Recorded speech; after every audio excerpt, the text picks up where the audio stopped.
Social media gave everyone a voice. Wouldn't it be better if some people had laryngitis? It's the wisdom of Twitter.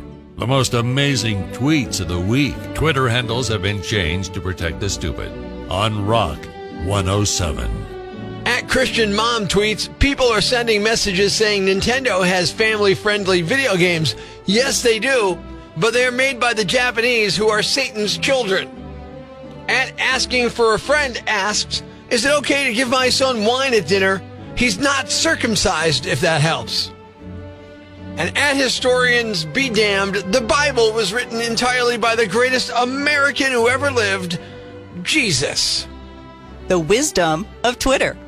At Overeducated tweets, I'm sick and tired of Europeans calling America the dumbest country in the world. I think Europe is the dumbest country in the world.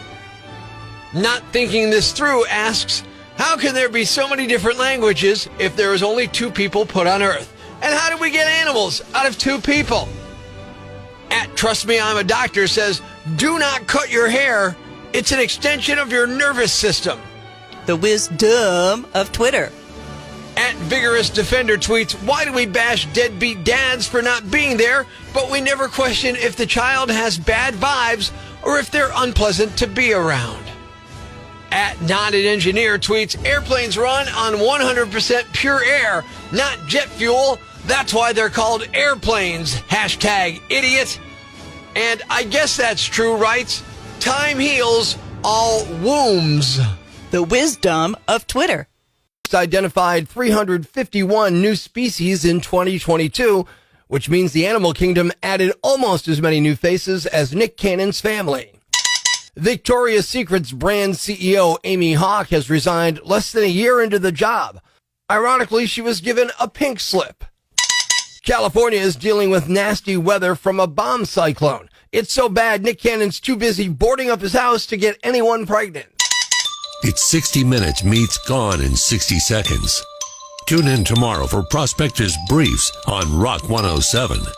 This hasn't been straightened out yet. Good morning. I'm Rock 107's Prospector. On to a historic day 3 of trying to figure out who's going to be the Speaker of the House of the United States of America.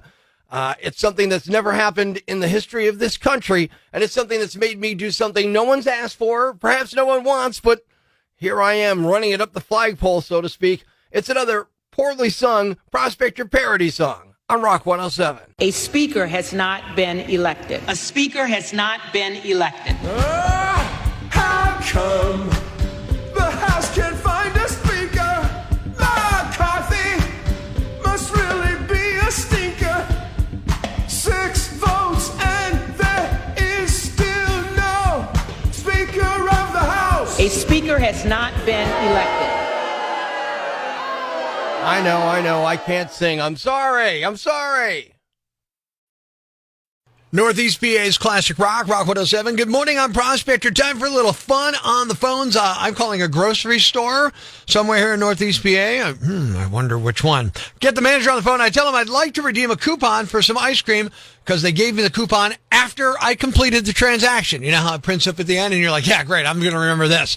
I'm calling a guy and I want my $1.50. It's another Prospector prank call on Rock 107. This is Jerry. Yeah, Jerry, I'd like to speak to the manager. Of course, this is him speaking. Okay, I have an issue. I'm owed $1.50 after what happened last night, and I'd like to come by and get it. I'll tell you what happened. Okay. I bought some ice cream.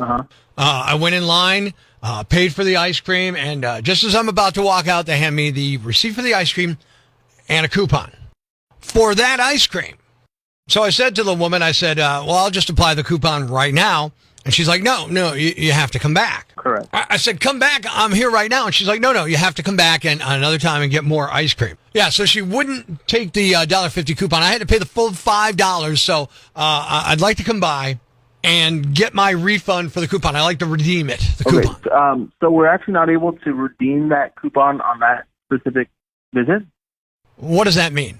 So that coupon's actually meant for the next time you were to come in, you can apply that coupon to another ice cream purchase. Well, I was there last night. Why not do it right when I'm there? Well, because sir, the coupons actually print out after the transaction is closed. That way you can apply it to the next. Why do you do that? I mean, don't you think it would be really helpful to print out a coupon I could use right there while I'm there in the store? That would make sense, but that's not how. I mean, I'm not the one that actually does it and processes it. That's just how the machine and the register work. Okay. Well, who's in charge of that? Because that's who I want to talk to, the real boss, you know? Okay. I mean, you're obviously, look, you can't pay me $1.50. I mean, that's going to shut the whole store down, so you're not the real boss. I want to talk to the real boss. I mean, are you the manager or not? I am the manager, sir. Then manage to get me $1.50. And I'll hand you the coupon, and that's how we'll do it. Come purchase an ice cream, and I would be able to take that coupon. I did purchase an ice cream. You know what you should have done? You should have just printed out a paper that said, "Hey, sucker, you just lost $1.50, sucker." No, that's not what we're trying to put it off. No, not at all. You are. It just seems like it's a bait and switch or something like that, you know? It's not meant to do, though, and I apologize if that's how you're feeling, but that's not. Look, just give me $1.50 and we're good. Sir, I cannot do that. You can. I can do it towards the next purchase, You can. $1.50. No, $1.50. As a manager of the store, sir. I'm coming by for my $1.50. And if you don't give me my money, I'm going to walk over to your deli, I'm going to grab some chicken or turkey, and I'm just going to eat it right there. What are you going to do? No, that would be considered shoplifting if you don't purchase it, sir. We cannot have you do that. Okay. Well, I'm going to get my $1.50, so I'll see you in a little bit. Sir, I'm just telling you right now, sir, if you do come to the store, we will not be able to do that. So I don't want you to waste your time and come. I'll bet you $1.50 you're not even the manager. I am the manager, sir. No, you're not the manager. I am. No, you're not the manager. No, sir, I am the manager. No, you're not. I mean, look down at your name tag right now. Does it say manager on it? It does, actually. No, it doesn't. My name and it doesn't. Right. Okay. Very good. You know what you have managed to do? What? You've managed to keep your cool in front of everybody on Rock 107. This is not real. It's not real. It's a Prospector prank call, man. Are you serious? Yeah. Oh, my. I was saying to I said, does this guy really want to argue over a $1.50 coupon of ice cream right now? No. Come on, man. You guys always give me a coupon after I buy something. It prints out. I never remember to bring it back. Those coupons just go in the bags and end up in the garbage. It's a scam. It happens all the time, and it happens to me, too. But I was like, this guy really wants his $1.50. Oh, my goodness. That's really funny, though.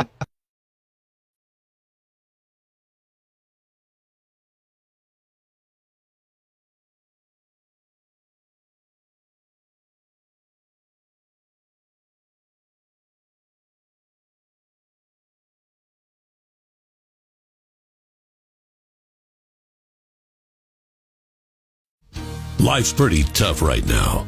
There's plenty of bad news, but it's not all bad. It's time for the brighter side of Prospector on Rock 107. A dog in Indiana named Misty ran off on Christmas when it was seriously cold out, and her owners didn't think she was going to make it. They posted stuff on Facebook and put signs up, and people in their community helped track Misty down. Some used drones to search, others sent footage from security cams. A guy 10 miles away left food out and helped catch her 5 days later, and Misty's fine. Her owners threw a thank you dinner last night and invited everyone who helped. Thanks. We needed that. The brighter side of Prospector on Rock 107. Because 256 Looney Tunes shorts are gone from HBO Max, a service I bought just for Looney Tune cartoons. That means I can no longer gawk as Bugs is dressed as a female hunter and Daffy pretends to be a dog. It started making me think, who's the hottest cartoon character? Who's your cartoon crushes?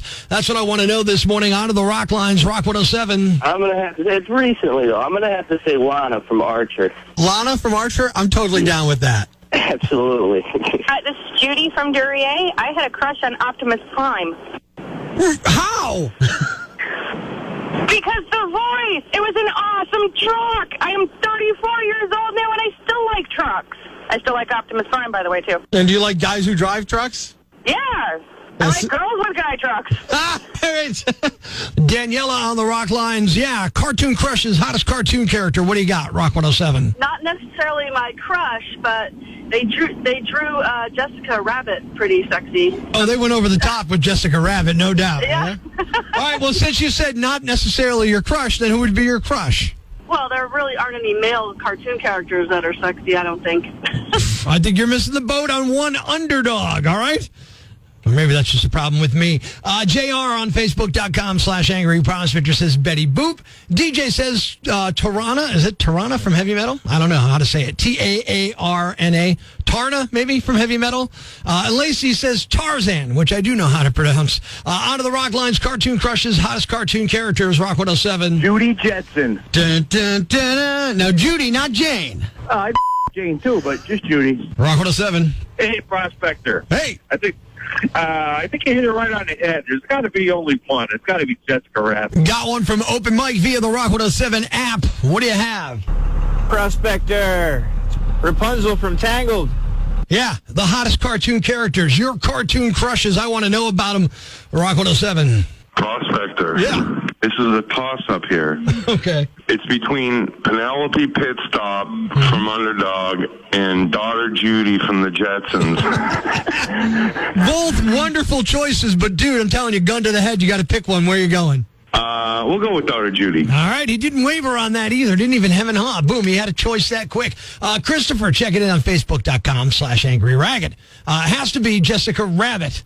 TA says Bugs when he was dressed as a woman. And Cheryl, this one's a little weird to me, Marvin the Martian. But I'm not judging. Michael in with Penelope Pitstop. And Stuart says Wilma Flintstone. I want to know who you think is the hottest cartoon character. Rock 107. How about Betty Boop? Betty Boop, going old school on me here. I like that one, man. What's your name? Joe from Harding. Now, Joe, what about Betty Boop does it for you, man? Her body, man. Rock 107, hello. Prospector. Yeah. How about Underdog, Sweet Polly, Purebred? You know, I forgot about Sweet Polly Purebred. And maybe, I know you did. Maybe it's because, you know, it's still, even though it's a cartoon, it seems bestiality-ish to me. But if you shoot, whatever makes she it. wasn't hot, but I just figured I'd take you way back. Look, don't back off your choice now, pal, okay? All right, I will. Oh, you'll go way back. You love those doggy eyes. I know what you're into.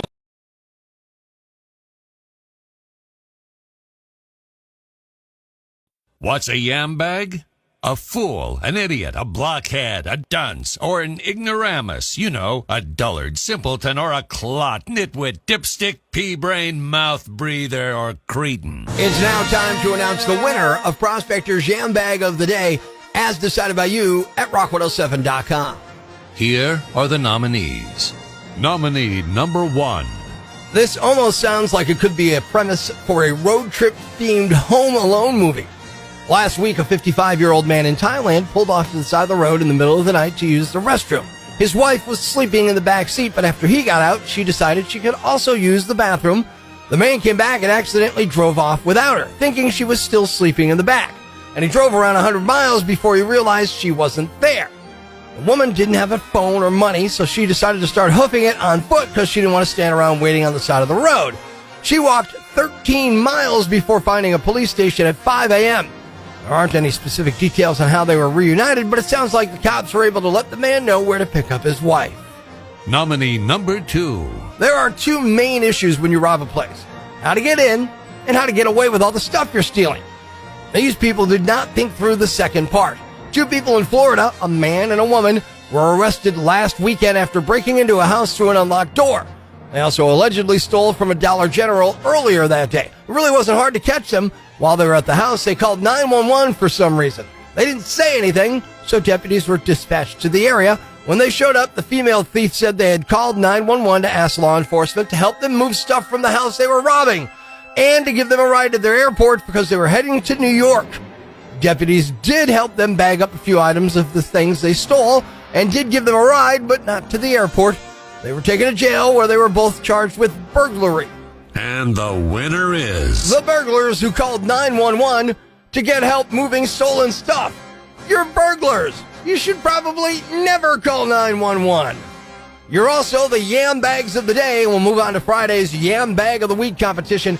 Keep it here for all the nominees for Prospector's Yam Bag of the Week, Friday morning on Rock 107. Download for your Android or iPhone. Subscribe to the podcast on Apple Podcasts, Google Podcasts, Spotify, Stitcher Radio, or wherever you get your podcasts so you never miss Prospector's Prime Cuts.